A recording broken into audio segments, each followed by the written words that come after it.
କୋଉ ପକ୍ଷୀ ଏଟା କୋଉ ପକ୍ଷୀ ମୟୂର।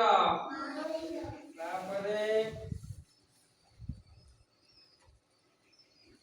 ଏଇଟା କୋଉ ପକ୍ଷୀ ଏଟା ହେଲା ଗୁଣ୍ଡୁରି। ଗୁଣ୍ଡୁରି କୋଉ ପକ୍ଷୀ ଗୁଣ୍ଡୁରି। ଆଚ୍ଛା କୋ ସମସ୍ତେ ତାପରେ ଏଇଟା କୋଉ ପକ୍ଷୀ ଏଟା ହେଲା ଘରଚଟିଆ। ସମସ୍ତେ କହିବ। ତାପରେ ଏ ପକ୍ଷୀ କିଏ କହିବ ଏଟା ପକ୍ଷୀର ନାଁ ହେଲା। ତାପରେ ଏ ପକ୍ଷୀ ନାଁ କଣ ହେଲା। ତାପରେ ଏ ପକ୍ଷୀ ହେଲା ପକ୍ଷୀ ନାଁ କଣ ହେଲା। ତାପରେ ଏ ପକ୍ଷୀ ହେଲା କାଠହଣା। ସମସ୍ତେ ଦେଖ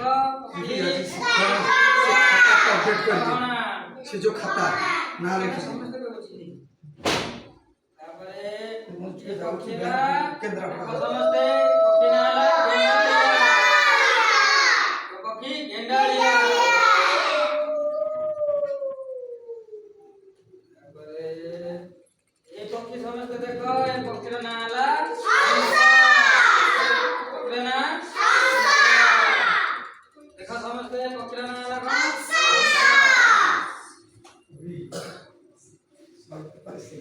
ଆଜ୍ଞା। ତାପରେ ଏ ପକ୍ଷୀର ନାଁ କଣ ହେଲା ପେଚା।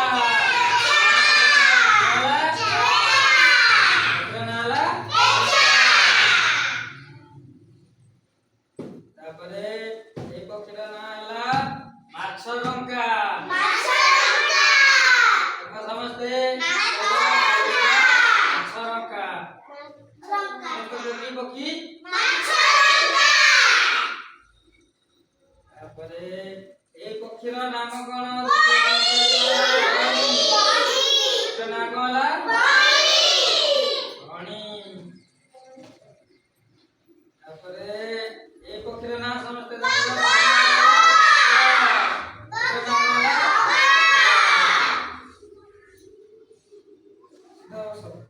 ତାପରେ ଏ ପକ୍ଷୀର ନାଁ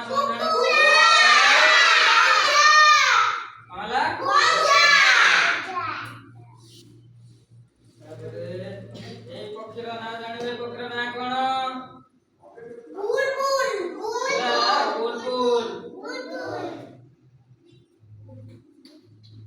ତାପରେ ଏ ପକ୍ଷୀ ସମସ୍ତେ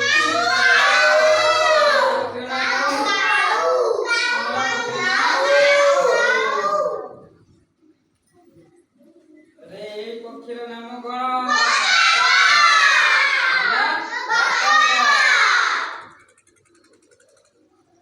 ତାପରେ ଏ ପକ୍ଷୀ କହିପାରିବ କିଏ ଗରୁଡ଼।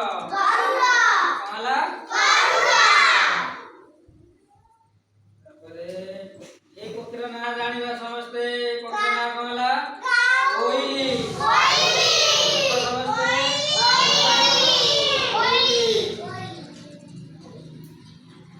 ତାପରେ ଏ ପକ୍ଷୀର ନାଁ ଜାଣିବା ସମସ୍ତେ ଏ ପକ୍ଷୀ କପୋତ।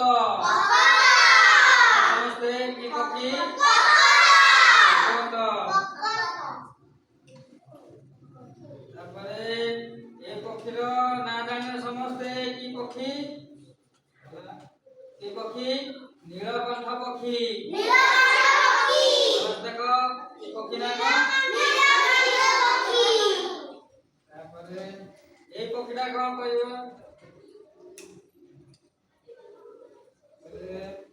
এই পক্ষীর নাম কଣ କହିବ এই ପକ୍ଷୀଟା କଣ ନା କଣ ଓଟ ପକ୍ଷୀ। ଓଟ ପକ୍ଷୀ ତାପରେ এই ପକ୍ଷୀର ନାଁ କିଏ କହିପାରିବ ଏଟା ହେଲା ପକ୍ଷୀର ନାଁ ରିବନ। ଦେଖ ପକ୍ଷୀର ନାଁ କଣ ହେଲା 4 ମିନିଟ ହେଲାଣି।